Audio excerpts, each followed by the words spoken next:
what you've done before. It comes down to a one-game series at a time. You know, I've been in that situation many times where you're the favorite team. If you don't win that last game, it don't matter. It's just where it's been.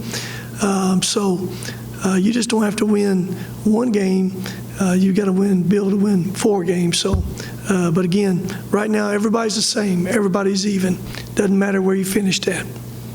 Now, knowing that you got to play 4 in 4 days to make it all the way through, do you approach it as you kind of throw everything you got out there and shorten the bench to try and win the games one at a time, or you try and expand it to conserve? Hey, Jeff, anything you have to do to win the first game, that's what you do. You worry about that second one after that. If there's anything you can do in that first one that, you know, or you feel like maybe you got the game under control to help you in the second one, absolutely you will do it. But this time of year, you know, it's you do whatever you have to do to win that one game, and you worry about that next one later. I mean, what does it say just about the conference this year? I mean, it kind of seems like it's been anybody's game. I mean, that everybody's been, they win against one and lose against another. It's pretty much anybody's game. You know, when you look back on it, and I've had a chance to see everybody now once, and, you know, when I saw UAB, I came out there and said, how in the world did UAB lose 6 games? That's my first thought when you look at them and who they are. But it speaks to the parity or the toughness of this league. There's North Texas, Saturday, you know, they were a top 25 team down there Saturday. There wasn't 25 better than them. You know what Florida Atlantic's done all year long? They sitting there with 3 losses. Road win at Florida when Florida was full speed. Then you peel off those 3, and those people below them have won games against those teams. So, Laura, no question, from top to bottom, it's the toughest it's ever been. There's no easy games, home or away. So many games come down to one play here or there. That's where our league's been. And when you get into tournament play, and when there's a league, you know, it's a 1-bid league. We'll see if it's 2-bid league this year. If Florida A&M can, if they don't win it, still get a bid. Makes it very difficult. So, again, all you can worry is what you're in control of now. Don't matter what's happened in the past. You know, us not being where we want to be at the end of the season doesn't matter now. It's a brand new season. That season's over. And you look around the country and you watch these tournaments, there's not a lot of teams that win their league, wins their conference tournaments. It probably less than half of them. So no question, it's wide open. There's several teams can go down there and win that thing. You've been to the Star a few times. What's your feelings on the venue? How do you like playing the tournament? I'll give you part of my truthful. I can't give you all my truthful. It's probably one of the worst venues I've ever been associated with. I'm just giving you my partial truthful on that. I don't want to give you my whole truthful. Even when you were the favorite teams, you know, you never got a chance to practice. It's like we don't have a chance to practice in there. And then at the other end of the court, you got another game going on. There's curtains separating you where you hear the whistle being blown. There's nothing about the venue that is good for college basketball. Nothing.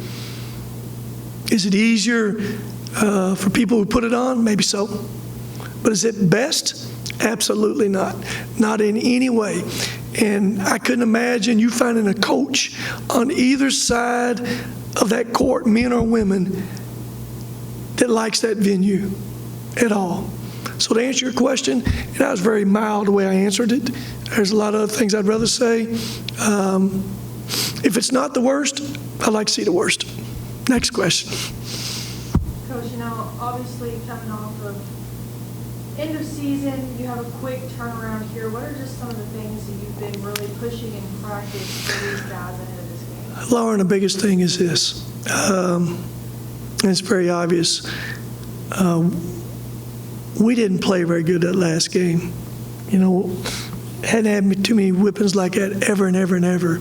And I said, give North Texas some credit. They were really good. Nothing we did seemed to work. Couldn't make a basket, and they couldn't miss a basket. You got to have a short memory with that because that's done and over. No, that's the biggest thing. Is, you know, physically, you know, we've had a couple of days off. Mentally getting back to where we were at. And I think there's no question after coming off last Thursday's game, we felt like going to North Texas. We had great preparation. We were in a great spot. Our guys felt good. We felt like we had a chance. And to see it kind of snowball the way it did, you know, that's hard to swallow sometimes. But again, you got to have a short memory right now. That's done and that's over. Everybody right now is on the same level playing field. You've had some postseason honors come out today. You want to comment on those? Jay Mark, Defensive Player of the Year. Well, I'm glad and proud for J. Mark. You know, number one goals is always those team goals, what they need to be. And but for him, a young man hadn't played any basketball at all until he got here. I guess he's Defensive Player of the Year 2 years in a row. That's a pretty good accomplishment for him. Proud of him, and you know, there's a lot of room for him to go and prove too. That's the thing about it. But that's quite an accomplishment. And I know Dave made the second team again. And as good as this league is, as good as Dave's been, for him to be second team tells you how good this league is right now, the amount of players that's in this league. You know, I've said those teams that were able to keep their players intact during COVID are the best teams in this league right now. You know, you look around, Florida Atlantic basically kept most of that team intact all during COVID. I know UAB had those best big guys all back. Rice had those good guards all back. There's a correlation with that. And again, those two guys, Dave and J. Mar, you know how much they've meant to our team and to our program. And I don't know if there's ever been a guy, I haven't coached many, that approaches every day, every possession, the way Dave approaches it. That's a rare trait in today's college basketball. And trust me when I tell you this, winning is the most important thing in his mind. He's the same if he scores 2 points or scores 30 points. He's about winning. And that's why win or lose, when you walk off that court, you don't ever question how hard he plays and hard he plays with, ever. Does that mean he's perfect every night in shooting and passing? Absolutely not. But you never question his toughness and his heart and how hard he plays every night, and that's a great trait. Of course, E-Man was honorable mention too. This is probably as many, if not more, postseason honors that you guys have gotten this year with better records you might have had last in the past, I think. You know, maybe so. I don't remember who all's got them in the past. You know, the year we win it, Bassey had to be something. Was he Player of the Year? Yeah. Do you have anybody else on that team? Tavion. How about Carson? Carson wasn't. What was Tavion? Second? Yeah, probably second. So we had two there, you know. But I think it's very obvious this is the deepest this league's ever been.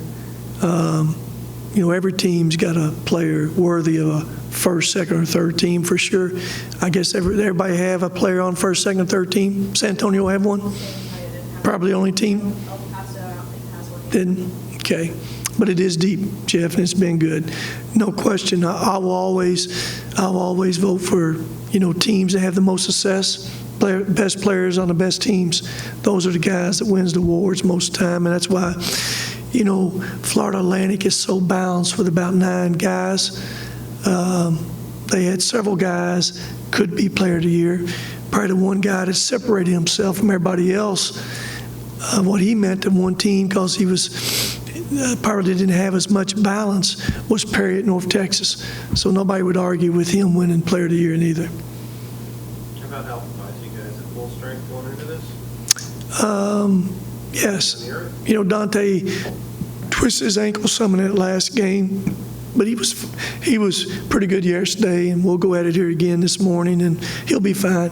There won't be, as long as we get on that bus and plane after practice day and everybody's healthy, we'll be fine, Jeff. Yep. Is that good, Ms. Lauren?